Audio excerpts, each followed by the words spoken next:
Pregnancy में rest भी जरूरी है, ओके। लेकिन बिल्कुल भी बेड रेस्ट जरूरी नहीं है। हम कभी नहीं कहते, डॉक्टर्स कभी नहीं कहते आप बेड रेस्ट करें।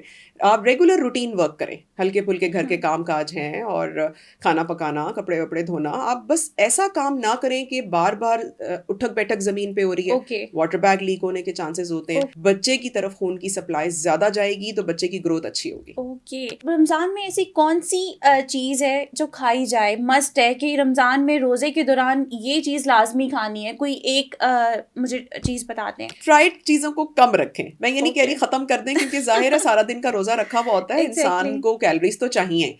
तो फ्राइड चीजों में तेल को बहुत ज्यादा जलाएं नहीं, ओके। और रिपीटेडली जले हुए तेल को रीयूज इस्तेमाल नहीं ना करें। करें। स्टमक अचानक जब भरता है ना, तो ब्लड की सर्कुलेशन दिमाग की तरफ से मैदे की तरफ चली जाती है, तो ओके। वो फिर थोड़ा इसीलिए नींद की हालत रहती है। डॉक्टर साहिबा, अक्सर खवातीन जब एक्सपेक्ट कर रही होती हैं तो वो ये सोचती हैं कि भाई हम बीमार हैं, हमने उठना नहीं है, हमने बेड से नहीं उठना। मोस्टली ये जो नई लड़कियां हैं तो वो सोचती हैं कि हम बीमार हैं, तो ये बीमारी है क्या? ये बीमारी नहीं है। मैं हमेशा सबको कहती हूँ कि प्रेगनेंसी बीमारी नहीं है, इट्स अ बिल्कुल। Physiological response. ये एक नेचुरल चीज है, कुदरती, और नेमत है, बहुत बड़ी एग्जैक्टली। नेमत है। इसको बीमारी ना समझें। और इसमें भी दो तीन हमारे पास तबके हैं। एक वो तबका है जो बहुत ज्यादा सख्ती करता है कि आपने तो सारा दिन घर के काम करने हैं, रेस्ट का टाइम ही नहीं है। शायद के गांव देहात या थोड़ा बहुत लो सोशो इकोनॉमिक स्टेटस में तो वो बहुत ज़्यादा सख्ती पे आ जाते हैं कि एक लड़की को रेस्ट करने का टाइम भी नहीं मिल रहा होता। हमने एतदाल से काम लेना है। एक वो तबका भी है जो बिल्कुल ही रेस्ट कर रहा है। अब कुछ सासों की लोग बात कर रहे होते हैं कि जी हमारी सास तो हमें काम करने को कहती हैं, कुछ कह देते हैं हमारी सास हमें बेड रेस्ट करने को कह और देती है। ऐसे हमारी सोसाइटी में लोग देखने को मिलते हैं, एक बहुत काम कर रही होती है और दूसरी कहती है भाई हाँ, हमसे काम नहीं नहीं होगा, होता, हम अब बिल्कुल। बीमार हैं। देखिए, एक आप बीमारी दरमियान में कही रहें, जाती है। एतदाल में रहें, ठीक है। अच्छा। इसमें देखिए, प्रेगनेंसी में रेस्ट भी जरूरी है, ओके। लेकिन बिल्कुल भी बेड रेस्ट जरूरी नहीं है। हम कभी नहीं कहते, डॉक्टर्स कभी नहीं कहते आप बेड रेस्ट करें। आप रेगुलर रूटीन वर्क करें, हल्के फुल्के घर के काम काज हैं और खाना पकाना, कपड़े वपड़े धोना। आप बस ऐसा काम ना करें कि बार बार उठक बैठक जमीन पे हो रही है, ओके। वाटर बैग लीक होने के चांसेस होते हैं। ओके। सीढ़ियाँ चढ़ना उतरना बहुत रैपिडली, ब्रिस्कली ना करें, और ओके। बहुत मल्टीपल टाइम्स ना करें। यानी घर में 10 से 12 दफ़ा सीढ़ियाँ सारा सारा दिन उतरे चढ़े जा रहे हैं। कोई गेस्ट आता है तो बहुत अक्सर ऐसा होता है खाना पकाते हुए ज़्यादा देर खड़ा होना पड़ता है और नलों में दर्द शुरू हो जाता है, तो रेस्ट कर लें फ़ौरन। यानी दरमियान में रहें, 8 से 10 घंटे की नींद पूरी करें। थोड़ा बहुत थक जाएं तो कोई बात नहीं, थोड़ा रेस्ट ले लें, लेकिन बिल्कुल इस तरह से नहीं है। रूटीन लाइफ अलाउड है, मेडिकली अलाउड है। आप उसमें मेडिकली आप कर सकते हैं रूटीन लाइफ के काम, वॉक करें। अगर आप रूटीन के काम नहीं भी कर रहे, जैसे अगर बहुत कोई A+ क्लास है और अक्सर मेड्स लोगों ने रखी हुई होती हैं, तो ठीक है, उन लड़कियों ने घर के रूटीन काम तो नहीं करने ना, तो आप फिर ये कर लें कि आप वॉक करें। आप वॉक का टाइम निकालें, 15 से 20 मिनट की वॉक करें। खून की गर्दिश बहुत अच्छी रहती है वॉक करने से। बच्चे की तरफ खून की सप्लाई ज़्यादा जाएगी तो बच्चे की ग्रोथ अच्छी होगी। ओके।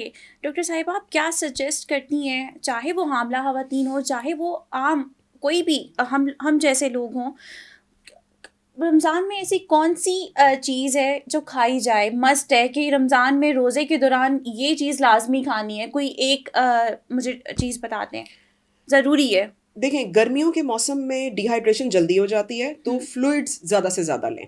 अब वो अपने अपने हैं, कोई सत्तू का शरबत पी रहा होता है, कोई तुख मलंगा के साथ ले रहा होता है सहरी में, कोई जामे शीरी पी रहा होता है, कोई सिकंजवीन जूसेस चल रहे होते हैं, लस्सी हर घर में चल रही होती है। ये अपने हिसाब से आपने देखना है, और अपने डॉक्टर से भी रुजू करें। अक्सर औकात पेशेंट को शुगर ब्लड प्रेशर की मरीज़ होते हैं, तो उनको थोड़ा सा एहतियात की ज़रूरत होती है। सो फ्लूइड गर्मियों के मौसम में बहुत ज़रूरी है। सर्दियों में आपने प्रोटीन इंटेक ज़्यादा करना है। ओके। जैसे अंडे हो गए, बादाम पिस्ते नट्स हैं, खजूर है, और उसके साथ रोज़ा अफ्तारी में तो सभी ले रहे होते हैं।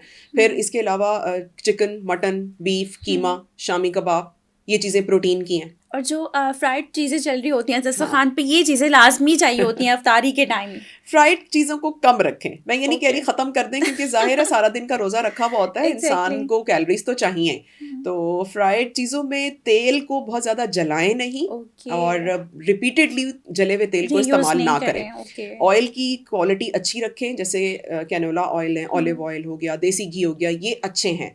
ये अच्छी फैट है, देसी घी तो सैचुरेटेड फैट है। सो ये घी की क्वालिटी एक तो रखें अच्छी, दूसरा बार बार जला हुआ तेल इस्तेमाल ना करें, और रोज़ाना की बेसिस पे फ्राइड चीज़ें कम रखें। रोज़ाना की बेसिस पे नहीं हो सकता, उसमें कुछ बीच में ऐड कर लें। किसी दिन खाना बना लें, कोई Okay. किसी दिन पुलाव बन गया, किसी दिन कुछ कोरमा सालन बन गया, कोई सब्जी बन गई, आलू मेथी का सालन है, पालक गोश्त है, कोई ऐसी हाँ, आप अफ्तारी अफ्तारी पे की आइटम्स इस बिल्कुल तरह ना हो, आप थोड़ा एक सा आप चेंज कर ले, मेन्यू चेंज कर ओके ले कि किसी दिन, और फ्रूट्स किसी तरह भी, चाहे वो क्रीमी फ्रूट चाट कुछ लोग बना लेते हैं, कुछ वैसी जूस वाली ऑरेंज जूस की फ्रूट चाट बना लेते हैं, कुछ वैसे फल कटे हुए हो तो वो भी खाए वो जा भी सकते खाए हैं। जा सकते तो हैं। फलों को शामिल रखें, प्रोटीन डाइट का बीच में ज़रूर कुछ ना कुछ रखें, और फ्राइड आइटम्स तो होते ही हैं हर रोज़, लेकिन लेकिन कोशिश कर लें। अक्सर लोग कहते हैं कि नहीं खानी चाहिए अफ्तारी के फौरन बाद, मतलब आप नहीं, कुछ लोग होते हैं डायरेक्ट समोसा उठाते हैं, मेरा भाई तो ऐसे करता है कि उसको दस्तरखान पे वो चाहिए होता है, समोसे चाहिए होते हैं, फ्राइज चाहिए होते हैं, जब ये चीज़ें नहीं हो तो वो कहते हैं मैं रोज़ा नहीं खोलूंगा। आपके भाई की कैलोरिक जो एग्जॉशन है ना वो ज़्यादा होगी। देखिए बच्चे सारा दिन भागते दौड़ते हैं, एग्जैक्टली। और इसी तरह जो स्पोर्ट्स में स्पोर्टी हैं, जो लोग एथलीट्स हैं, उनकी रिक्वायरमेंट बढ़ जाती है। ओके। एक वो कोई भी इंसान, चाहे वो मर्द है औरत है, जो घर में बैठा हुआ है, बेड रिडन है, उसकी कैलोरिक रिक्वायरमेंट इतनी ज़्यादा नहीं होगी बनिस्बत उसके कि जो सारा दिन मजदूरी करके आ रहा है, जो सारा दिन बाहर चल फिर रहा है, जैसे अब Exactly. चौकीदार हैं, गार्ड्स हैं, ड्यूटी दे रहे होते हैं, और बिलीव मी कई दफ़ा मैंने देखा है कि वो रोज़े की हालत में होते हैं, रोज़ा बिल्कुल। कभी नहीं छोड़ते, और इतनी शदीद गर्मी में भी ड्यूटी कर रहे होते हैं, तो उन्हें तो वाकई फिर बहुत ज़्यादा खाने की ज़रूरत है। तो अफ्तारी में ले सकते हैं, खा सकते हैं, और इसमें कोई मना नहीं है। और अफ्तारी के बाद जहाँ तक खाने की बात है तो थोड़ा सा गैप कर लें, वैसे भी बीच में नमाज का वक्फा आ जाता है, और क्योंकि एकदम स्टमक भर गया तो Exactly. वैसे भी इफ्तारी के बाद नींद आना शुरू हो जाती है। नींद वाकई में अफ्तारी करते ही ऐसी नींद आती है जैसे पता नहीं कितना सुबह के बिल्कुल, थके हुए थके हैं। हुए हैं। ये वो इसलिए चीज़ क्योंकि है। स्टमक अचानक जब भरता है ना तो ब्लड की सर्कुलेशन दिमाग की तरफ से मैदे की तरफ चली जाती है, तो वो ओके। फिर थोड़ा इसीलिए नींद की हालत रहती है। तो अफ्तारी के बाद फिर बेशक अक्सर लोगों की खाने की रूटीन होती है 9-10 बजे, अगर आपके घर में है ऐसी रूटीन तो ठीक है, आप थोड़ा बहुत ले लें। ओके। और अक्सर ऐसा भी करते हैं कि बस जितना अफ्तारी में खाया खाया अब सहरी में खाएंगे, ओके। तो दोनों सूरतों में मना नहीं है, दोनों अपनी रिक्वायरमेंट के हिसाब से है।